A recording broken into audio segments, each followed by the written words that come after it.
The aroma of freshly brewed coffee and sizzling bacon filled the air as Riverside Diner buzzed with the morning crowd. The familiar hum of conversation blended with the clatter of plates and the occasional ring of the service bell.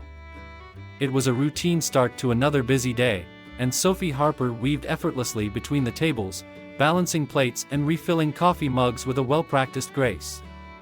She had worked at the small-town diner for almost 3 years, and though the job was demanding, she took pride in her work. Every morning, Sophie arrived before sunrise, tying her dark brown hair into a neat ponytail before stepping into the warmth of the diner.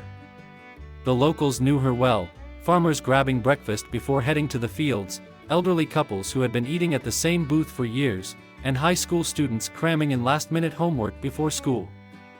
"Morning, Sophie," called out Mr. Grayson, a retired school teacher who always sat at the counter with his newspaper. "Morning, Mr. Grayson," Sophie responded with a smile, automatically pouring his usual black coffee. "How's the crossword puzzle today?"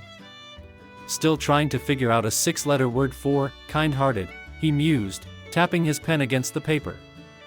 Sophie chuckled. "Maybe it's Sophie?"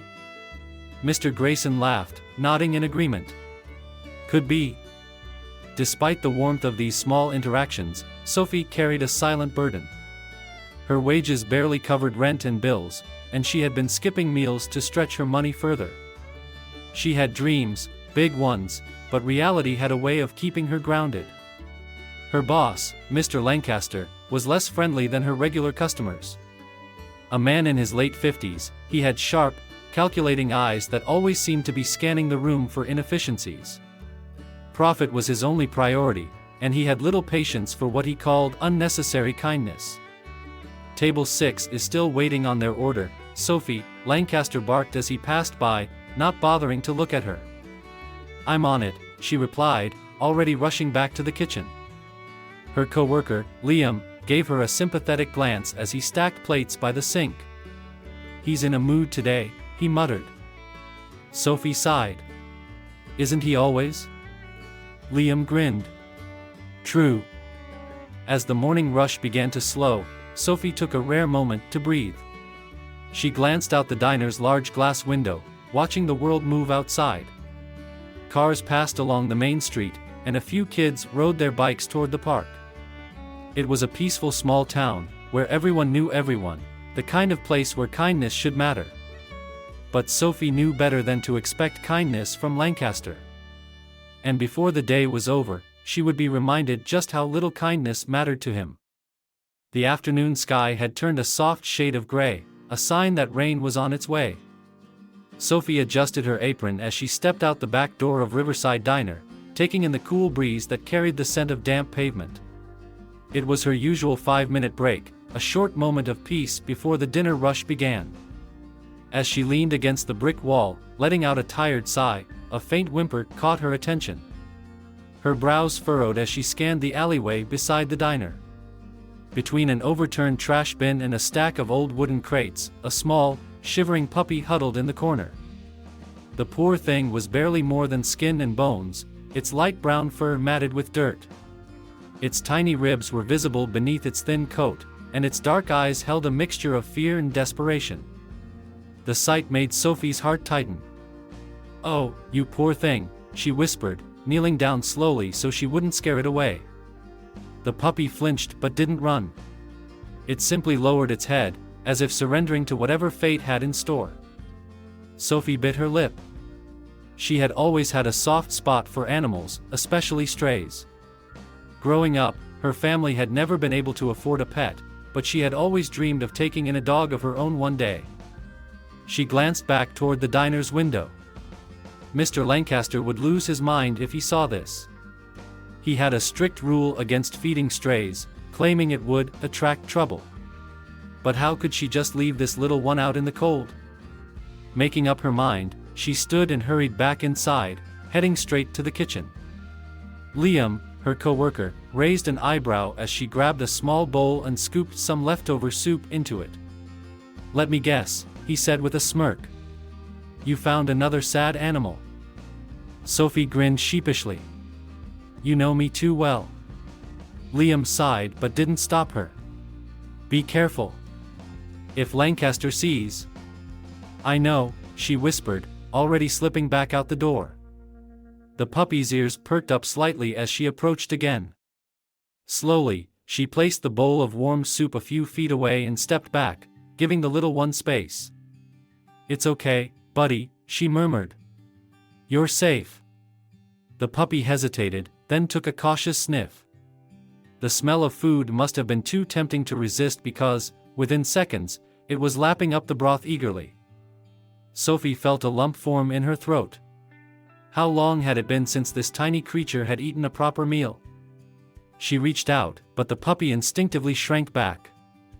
Shoo, it's all right, she said gently, keeping her hand still. I won't hurt you. For the first time, the puppy met her eyes, and something in that look stirred something deep within her. She didn't know it yet, but this moment would change her life forever. The puppy had finished the last drops of soup, licking the bowl clean before glancing up at Sophie with cautious eyes. That's better, huh? She murmured, smiling. She reached out again, more slowly this time. The little creature tensed, but this time, it didn't recoil. Its nose twitched, sniffing the air between them. Sophie's heart swelled with relief. Maybe, just maybe, it was beginning to trust her. Then, Sophie. The sharp bark of her name shattered the moment. Sophie froze. Her stomach dropped as she turned toward the diner's back door. Mr. Lancaster stood there, arms crossed, his face a mask of barely restrained fury. What the hell are you doing? He snapped, his voice sharp enough to cut through the cool evening air. Sophie's mind scrambled for an answer. Her pulse pounded in her ears. She knew she had been caught, and there was no talking her way out of this. It's just a puppy, she said, forcing herself to stay calm. It was starving. Lancaster stepped forward, his face twisting in disgust as he spotted the small, trembling creature by Sophie's feet. I don't care what it is, he spat. What I do care about is my business. And you? You're out here wasting food on some flea-ridden mutt when you should be inside working. Sophie clenched her fists. She had taken a lot from him over the years, his criticism, his condescending remarks, his impossible expectations. But this? This was too much.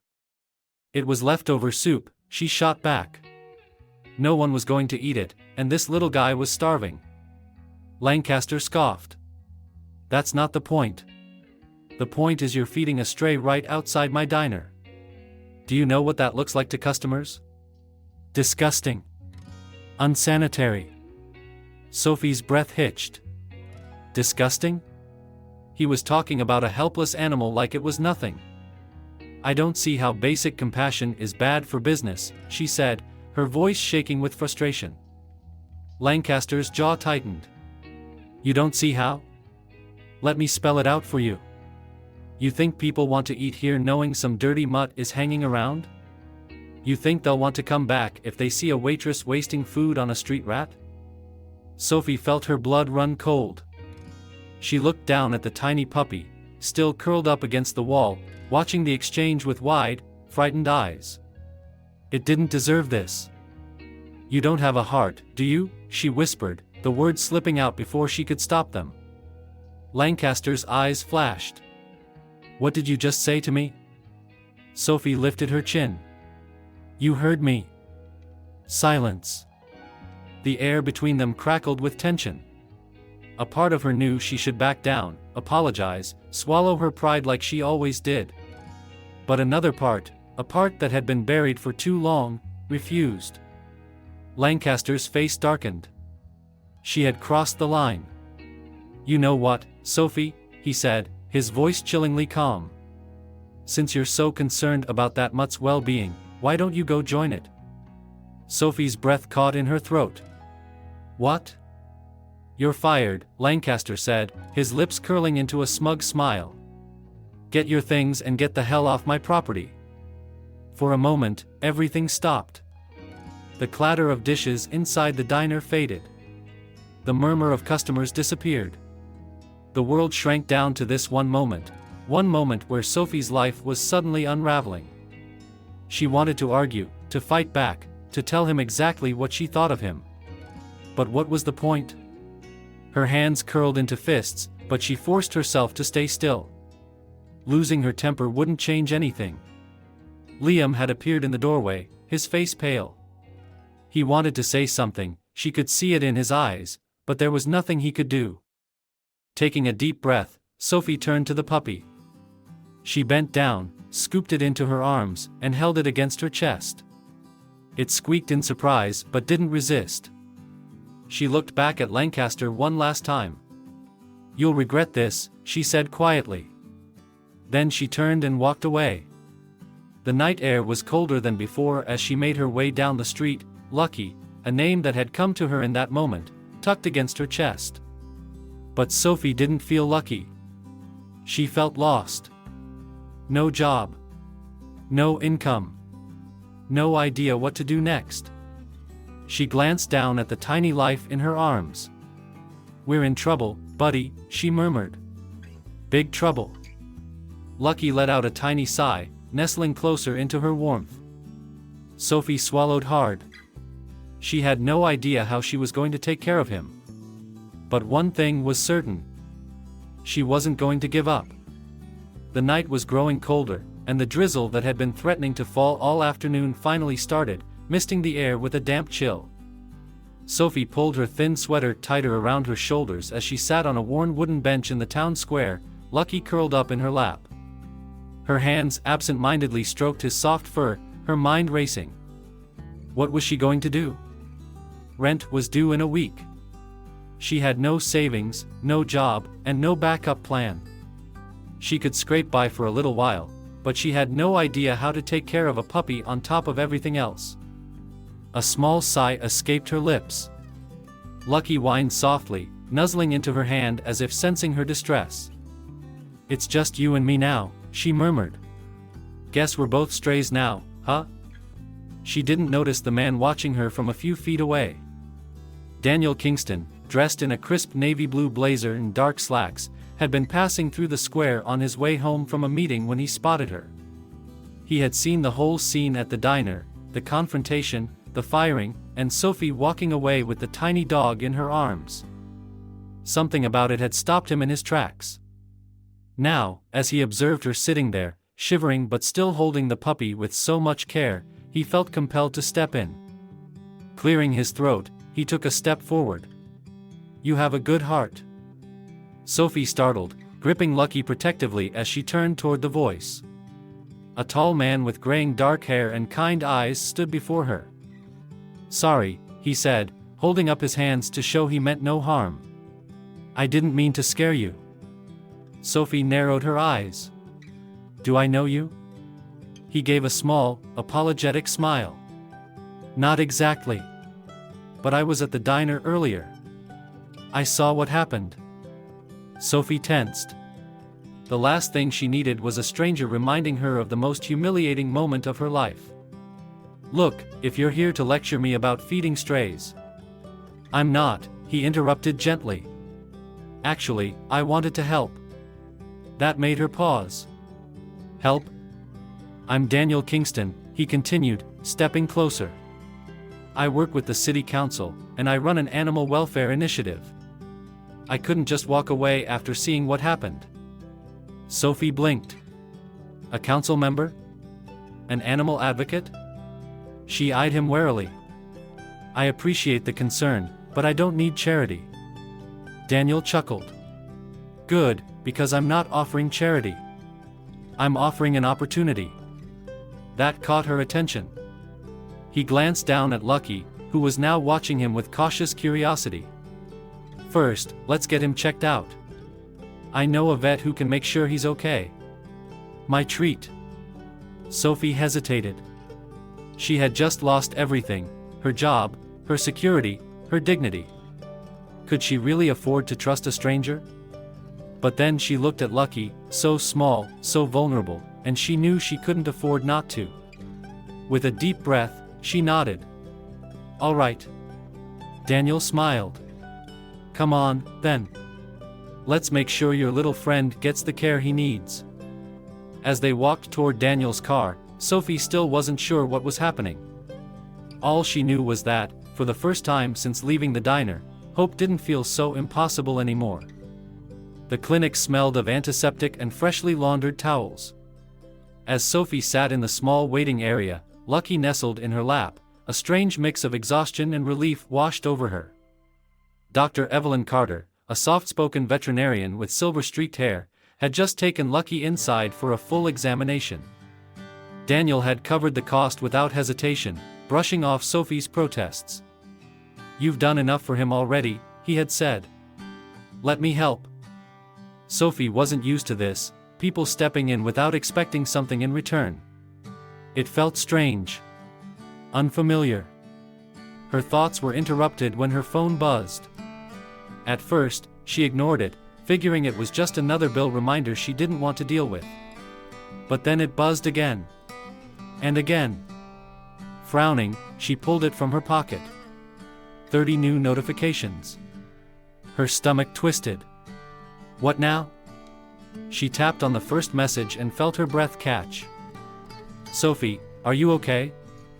That video of you at the diner, what the hell happened? People are furious. Have you seen the comments?"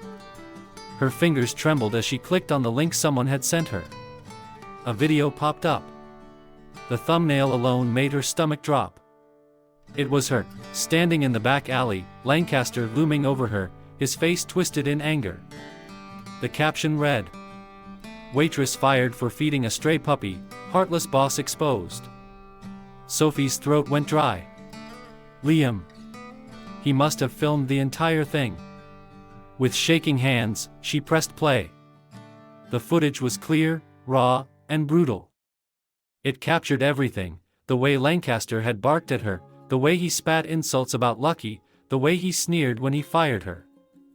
And, worst of all, it ended on a close-up of Sophie cradling Lucky as she walked away, looking completely and utterly defeated. The video had over 20,000 views already. And the comments section was on fire. "This is disgusting. What kind of monster fires someone for helping an animal? Boycott Riverside Diner. This guy doesn't deserve a single customer. Where is this waitress? We need to help her. Someone hire this girl. She has more heart than her boss ever will." Sophie stared at the screen, her pulse racing. The diner's Google reviews had already started tanking. A flood of one-star ratings filled the page, customers slamming Lancaster for his cruelty. Her phone buzzed again, this time, a message from Liam. "Sophie, I didn't know the video would blow up like this. I just wanted people to see the truth." She swallowed hard. Daniel, noticing her stunned expression, leaned over. "Something wrong?" Wordlessly, she turned the screen toward him. He took one look at the video, then let out a low whistle. "Well," he said, "I'd say the town's made up its mind about Mr. Lancaster." Sophie exhaled, rubbing her temple. I don't know what to do with this." Daniel studied her for a moment. "Sophie, people are rallying behind you. This isn't just about you losing your job anymore. It's about something bigger." She looked back down at Lucky, who was now asleep in her lap, his tiny body finally at peace. Something bigger. For the first time, Sophie started to believe it. The morning light streamed through the window of Sophie's tiny apartment, casting a warm glow over the mismatched furniture. Lucky, now looking healthier after a few days of proper care, stretched lazily at the foot of her bed before trotting over to nuzzle against her arm. Sophie smiled as she scratched behind his ears. "You're getting spoiled, huh?" The past few days had been a whirlwind. Ever since the video of her firing went viral, her life had completely changed. Strangers sent messages offering their support, donations of dog food and supplies arrived at her doorstep, and even a few job offers had popped up in her inbox. But the thing that surprised her most? She had received a personal call from Hope Haven, the town's biggest animal rescue organization. Daniel had been the one to set it up. "You clearly have a heart for animals," he had told her over coffee the day before. "I think you'd be a perfect fit for them." At first, she wasn't sure. She had never worked in animal rescue before. could she really make a difference? But after everything that had happened, she realized that helping animals had always been something she cared about. It just took lucky for her to finally see it. So today, she was heading to Hope Haven for her first volunteer shift. The shelter was bigger than she expected, a sprawling facility on the edge of town, surrounded by fields where rescued animals could roam freely. As Sophie stepped inside, she was immediately greeted by the sounds of barking dogs and the chatter of staff members moving through the hallways. A woman in her late 40s with kind eyes and an air of quiet confidence approached her, extending a hand. "You must be Sophie," she said warmly. "I'm Megan Turner, the director here. We're so glad to have you." Sophie shook her hand. "Thanks for having me. I don't have any experience, but I'll do whatever's needed." Megan smiled. "All we need is someone who cares. The rest, you'll learn as you go." She gave Sophie a quick tour of the shelter, the kennels where the dogs were housed, the medical wing where injured animals received treatment, and the rehabilitation area, where animals who had suffered neglect or abuse were given special care. Sophie's heart clenched as she passed one of the kennels, where a thin, trembling golden retriever cowered in the corner. "That's Daisy," Megan explained softly. "She was found abandoned in an alleyway a few weeks ago. Still hasn't learned to trust people." Without thinking, Sophie knelt down, speaking in a gentle voice. "Hey, sweetheart. You're safe now." The dog didn't move, but for the first time, she lifted her eyes to meet Sophie's. Megan watched the interaction, nodding approvingly. "I think you're going to do just fine here." Over the next few weeks, Sophie threw herself into the work. She cleaned kennels, walked dogs, and learned about animal behavior. She sat with the fearful ones, gaining their trust little by little.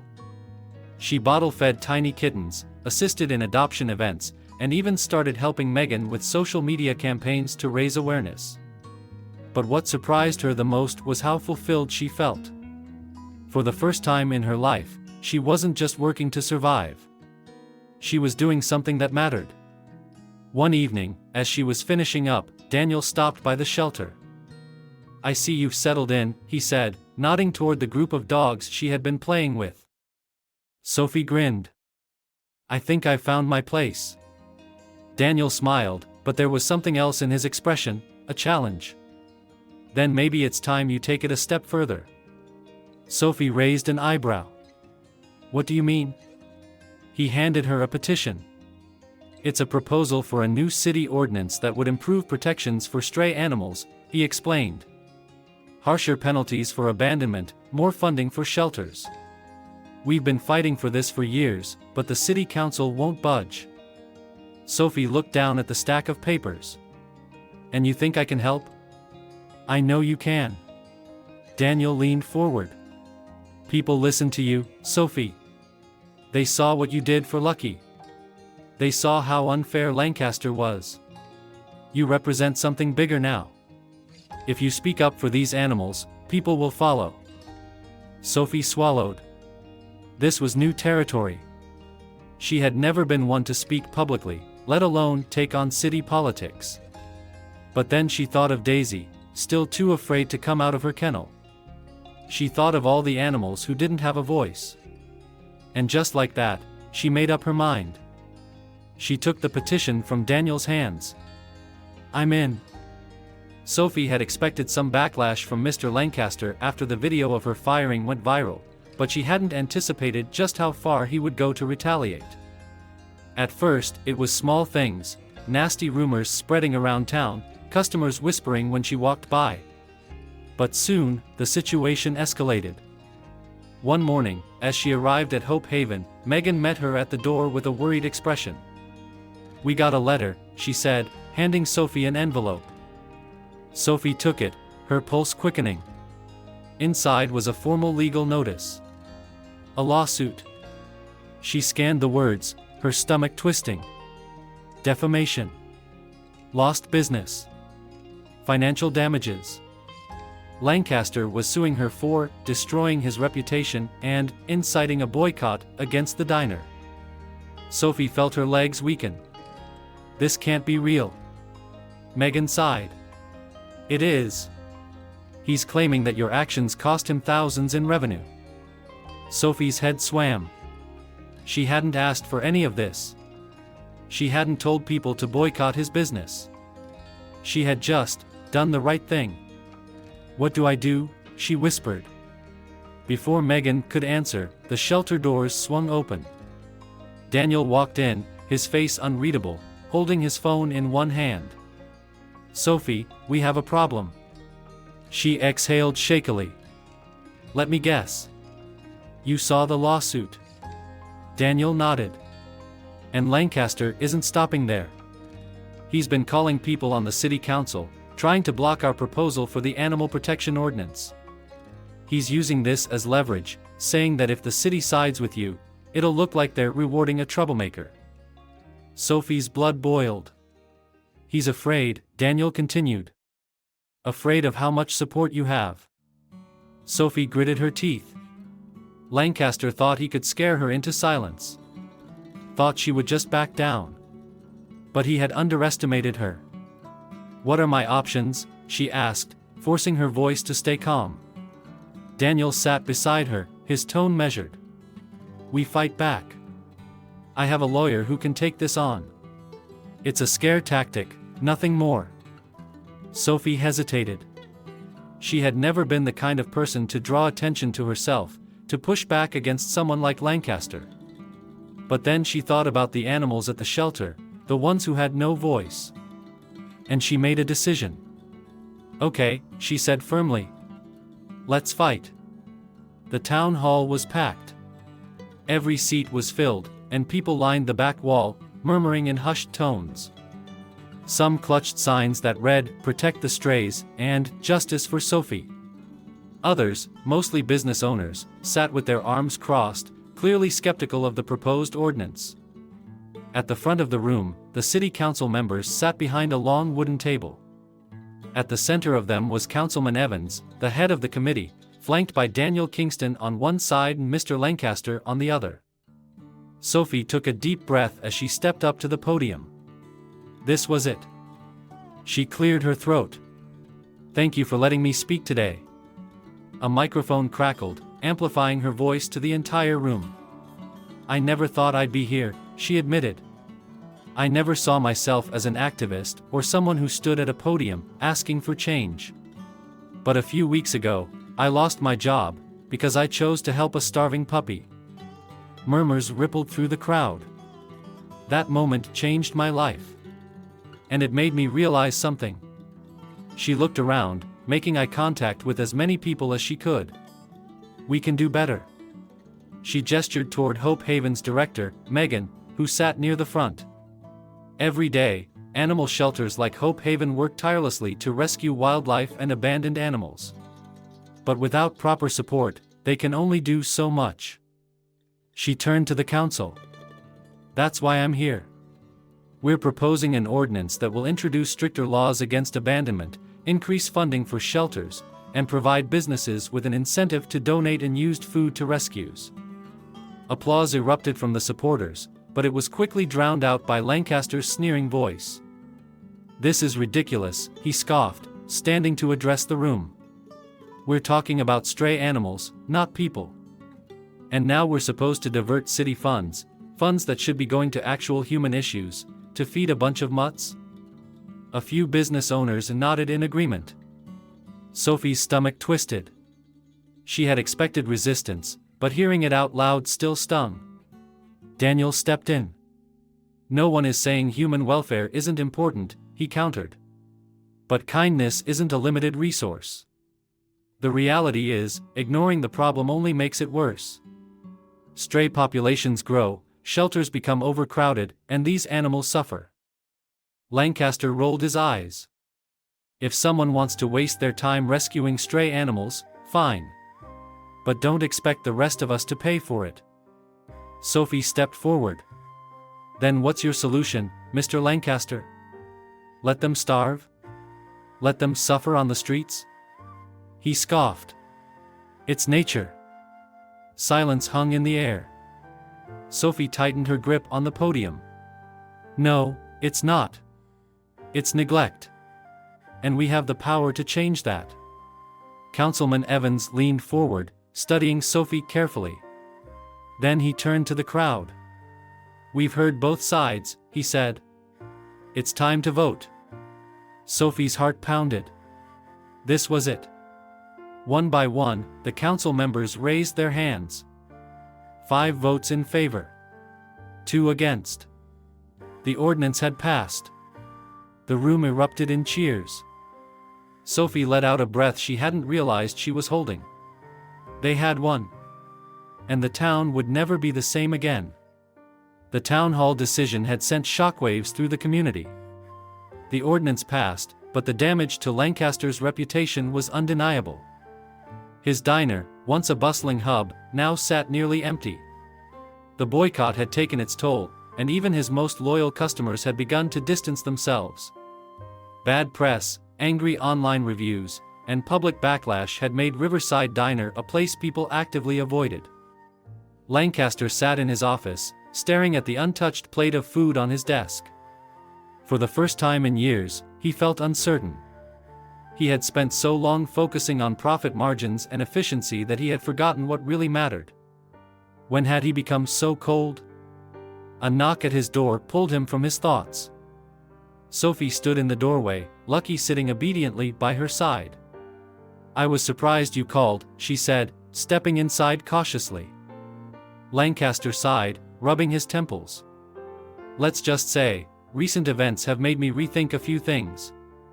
She crossed her arms. What do you want, Lancaster? He hesitated, then leaned forward. I want to make things right. Sophie raised an eyebrow. Why? Because your business is failing? Lancaster winced but didn't argue. Look, I know I screwed up. I let my pride, and my obsession with business, get in the way of doing the right thing. He exhaled deeply. That ordinance is happening, whether I like it or not. And maybe it's time I stopped fighting it. Sophie's eyes narrowed. And I want to help, Lancaster admitted. I want to start a donation program. Leftover food from Riverside Diner will go to Hope Haven instead of the trash. I also want to help fund a food drive for rescued animals. Sophie stared at him for a long moment. If someone had told her weeks ago that Lancaster would be offering to help, she would have laughed. Now she saw something she never thought she would, genuine remorse. Finally, she nodded. Okay. But this isn't just about PR, Lancaster. If we do this, it has to be real. He gave a small, almost defeated chuckle. I wouldn't expect anything less from you. She extended her hand. He hesitated, then shook it. It wasn't a friendship. It wasn't forgiveness. But it was a start. A month had passed since the town hall vote, and Sophie's life had completely transformed. She no longer worked at a diner, she had found her true calling at Hope Haven, where she was now a full-time employee. Every day, she worked alongside Megan and the team, rescuing abandoned animals, rehabilitating the wounded, and finding forever homes for those who had been forgotten. And Lucky? The once starving, shivering pup had become strong and confident. He trotted beside her wherever she went, tail wagging, ears perked up, as if he knew he had found his home. One afternoon, as Sophie sat in Hope Haven's office, Daniel walked in, a proud smile on his face. You did it, he said, setting down a stack of papers. The new ordinance is officially in effect. Stricter penalties for abandonment, increased shelter funding. This town just became a whole lot safer for its animals. Sophie exhaled deeply, letting the reality of his words sink in. She had never imagined one act of kindness, feeding a starving puppy, could change so much. A knock on the door interrupted them. Lancaster stepped inside, looking surprisingly humble. The first batch of food from Riverside Diner is ready for donation, he announced. I figured I'd deliver it myself. Sophie exchanged a glance with Daniel before standing. Thank you, she said simply. Lancaster nodded. I owe you that much. As he left, Daniel chuckled. If you can make Lancaster care about stray animals, I'd say you can do just about anything.